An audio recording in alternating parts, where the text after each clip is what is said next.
میرا سوال یہ تھا، اگر کسی انسان کو اس کے حقوق کے بارے میں نہ پتہ ہو تو اسلام اس کے بارے میں کیا کہتا ہے؟ دین رحمت کے اندر جو چیزیں جن کے فرض ہونے کی نشاندہی بار بار رسول اللہ صلی اللہ علیہ وسلم کی زبان اقدس سے ہوئی، ان میں سے ایک علم کا حاصل کرنا ہے۔ تو بنیادی طور پہ جب ہم کہتے ہیں نا کہ کوئی شخص اپنے حقوق اور فرائض کے حوالے سے آگاہ ہو، تو اس کا مطلب یہ ہے کہ وہ علم حاصل کرتا ہے۔ اور کتنی خوبصورت بات ہے کہ انسان اپنے حقوق اور فرائض کو جب سیکھ رہا ہوتا ہے تو اسے ایسے ہی اجر مل رہا ہوتا ہے جیسے وہ خالص دین کی کسی معاملے کو سیکھ رہا ہوتا ہے۔ گویا اپنے حقوق کو جاننا کیونکہ ان پر عمل کرنے کی ایک بنیاد فراہم کرتا ہے، اس لیے یہ سارے کا سارا عمل بھی اللہ کے ہاں ثواب اور اجر کے ساتھ جو ہے وہ متوقع ہے۔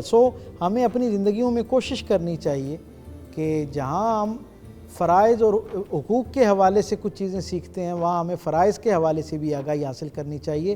اور جیسے قیامت کے دن کسی شخص کا یہ عذر قبول نہیں کیا جائے گا کہ دین رحمت کے مکمل ہو جانے کے بعد اتنی سہل رسائی، اتنی آسان اپروچ ہونے کے باوجود اگر کوئی شخص دین کے حوالے سے معلومات کی سطح پہ یا علم کی سطح پہ بے خبر رہا ہے تو اس کا یہ عذر قبول نہیں کیا جائے گا۔ اس عذر کے نہ قبول ہونے میں یہ عذر بھی شامل ہوگا، یعنی جیسے وہ عذر قبول نہیں کیا جائے گا، اسی طرح کوئی شخص اگر یہ کہے کہ میں اپنے حقوق اور جو میرے فرائض ہیں ان سے میں آگاہ نہیں تھا اس لیے مجھے معافی دے دی جائے، تو میرے خیال میں اس پہ بھی اس کا محاسبہ ہوگا اور اسے کہا جائے گا کہ تمہاری بنیادی فرائض میں اپنے حقوق اور فرائض سے بھی پہلے یہ فرض شامل تھا کہ تم علوم فرضیہ سیکھتے، دین کے جو بنیادی فرائض ہیں اور حقوق ہیں ان سے آگاہی حاصل کرتے۔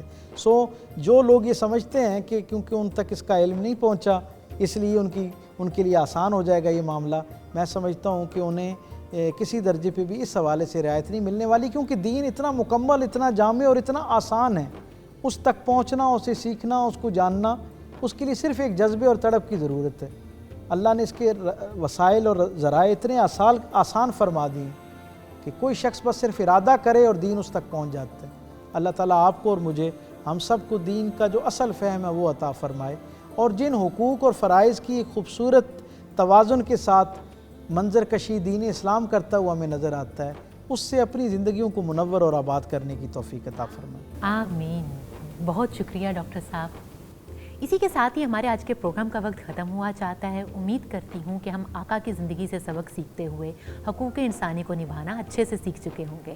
اپنی قیمتی رائے سے ہمیں ضرور آگاہ کرتے رہیے گا اور دیکھتے رہیے ڈسکور اسلام۔ اپنا بہت سا خیال رکھیے، انشاءاللہ ملاقات ہوگی جستجو کی ایک نئی نشست میں۔ اللہ نگہبان۔